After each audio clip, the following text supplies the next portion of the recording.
Welcome to 48 Hours In at the Eisbach in Munich. Most of you probably know Munich for its cars, football and of course the Oktoberfest. What might surprise you though is the active surf scene and the many people carrying boards around. But where are they taking them exactly? Well, they're most likely heading towards the English Garden. The English Garden is a beautiful public park and a very popular place to sunbathe, relax and cool off.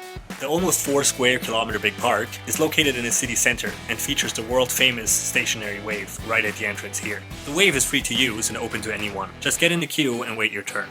You should however be an experienced surfer, or at least don't mind wiping out in front of the sometimes huge crowd. Due to the ever rising demand, please be aware that the locals have priority on the weekends. The wave is open all year round, and yes, there are actually people surfing in the winter as well. If you're a beginner, we recommend you start practicing at the smaller stationary wave further downstream first. And for those of you who just want to go for a swim, the best place to enter is right after the big wave. Before you head in though, please be aware that although surfing is legal, swimming is not. As you could probably tell by the huge amount of people swimming regardless, this law is not necessarily being enforced, but keep in mind that you do enter at your own risk. The route you'll be swimming is shown here. Keep right at the beginning and then just watch out for the second stationary wave.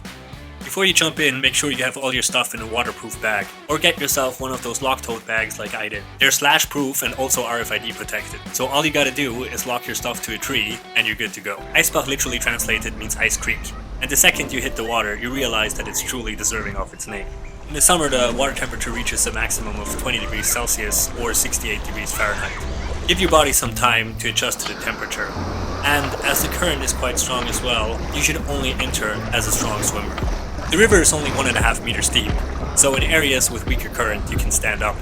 As you can't see the bottom of the river and there's sometimes rocks or even glass there, we advise you wear some waterproof shoes.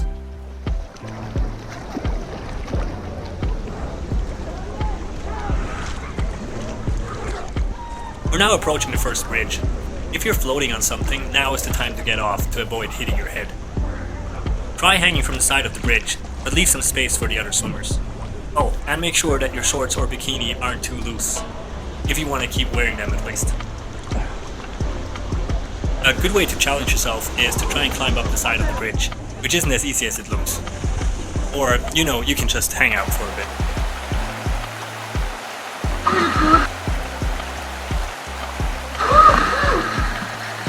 Here you can see the waterproof bag in action.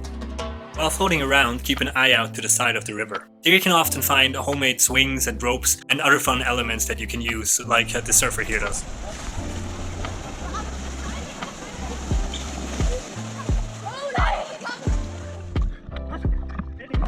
Up ahead we have another swing now.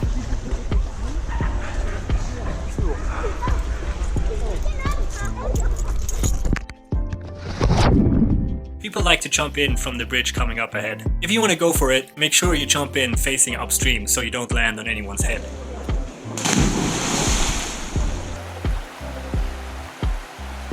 We're now approaching the second stationary wave, which is smaller and ideal for beginners, as you can see here.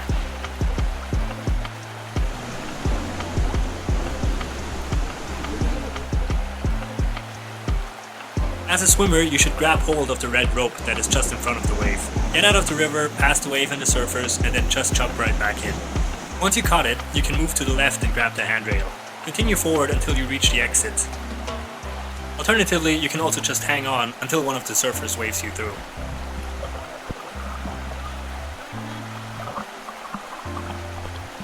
As it's quite shallow, a good way to get through the wave is by lying flat on your back and going feet first.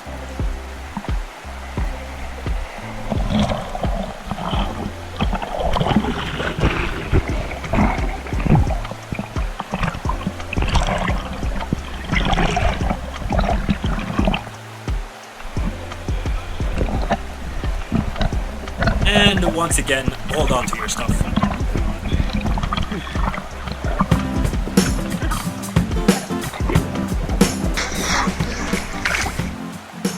Now this goes on for a bit. Overall, you'll be in the water for roughly about 10 minutes.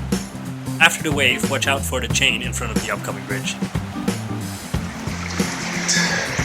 So yeah, we're just under another bridge now.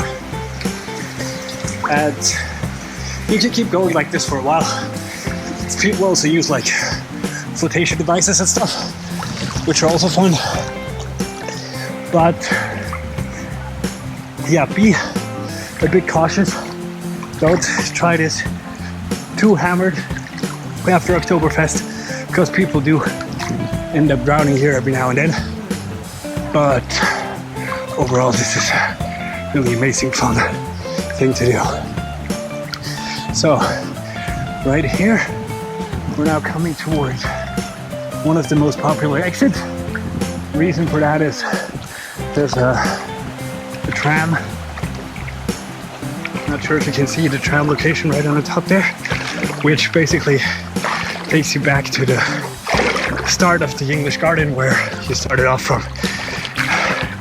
And here's also two really convenient ladders to get out. Plus, you can totally stand, which is nice.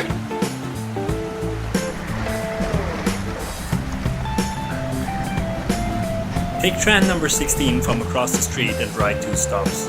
You're legally required to have a valid ticket, but as long as you're in your swimwear, people don't really check you on those 2 stops. Exit the tram at the National Museum. You'll then be close to the first stationary wave where you started off from. And yeah, definitely check it out if you're in Munich in the summer. That's the kind of shit you want to be doing.